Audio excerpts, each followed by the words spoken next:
Everyone, welcome back to our journey through the Gospel of Matthew. Today, we step into chapter 7, a chapter filled with vivid images, wise warnings, and one forgettable promise from Jesus. Let's walk through it together, like listening to a teacher who knows both our hearts and our weaknesses. 1. Judge not the measure you use. Jesus begins with something all of us struggle with, judging others. He says, do not judge, or you too will be judged. It's not just a command, it's a mirror. He paints a funny but powerful picture.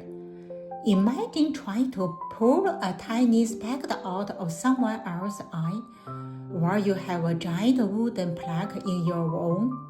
The crowd listening to Jesus must have laughed, but also felt the sting. Before you question others, he says, look inward first. 2. Ask, seek, knock. God responds. Then Jesus gives one of the most comforting invitations in the entire Bible. Ask, and it will be given to you. Seek, and you will find. Knock, and the door will be opened. He explains it like a parent's love. No good father gives his son a stone instead of bread, or a snake instead of fish. If imperfect humans know how to give good gifts, how much more will God give to those who ask Him? It's a promise of God's kindness, not His distance. 3. The Golden Rule. Next comes the famous line nearly everyone knows. So, in everything, do to others what you would have them do to you. Jesus calls this the summary of the law and the prophets, the heart of God in one sentence. 4. The narrow gate. Jesus then talks about two gates. A wide gate that many walk through, easy, comfortable, popular, and a narrow gate, harder but leading to life. Following Him won't always be easy, but it will always be worth it. 5. Beware of false prophets. He warns that false teachers may look gentle, like sheep, but inside are wolves.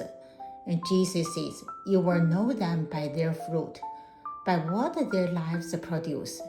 Good trees give good fruit, bad trees give bad fruit. Simple, clear, and true. 6.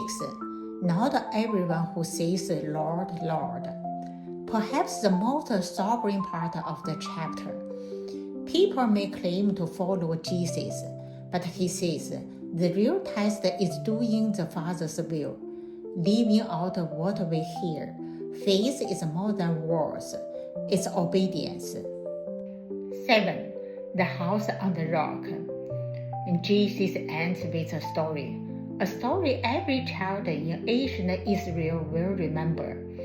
Two men build houses. One builds on rock, the other on sand. Both experience storms, rain, rivers rising, winds shaking the walls. The house on the rock stands firm. The house on sand collapses. Jesus says, everyone who hears His words and puts them into practice is building on rock. Now, Matthew chapter 7 is coming to the end. Thank you for reading the Bible with me today. If this helped you, share it with someone. See you in Matthew chapter 8.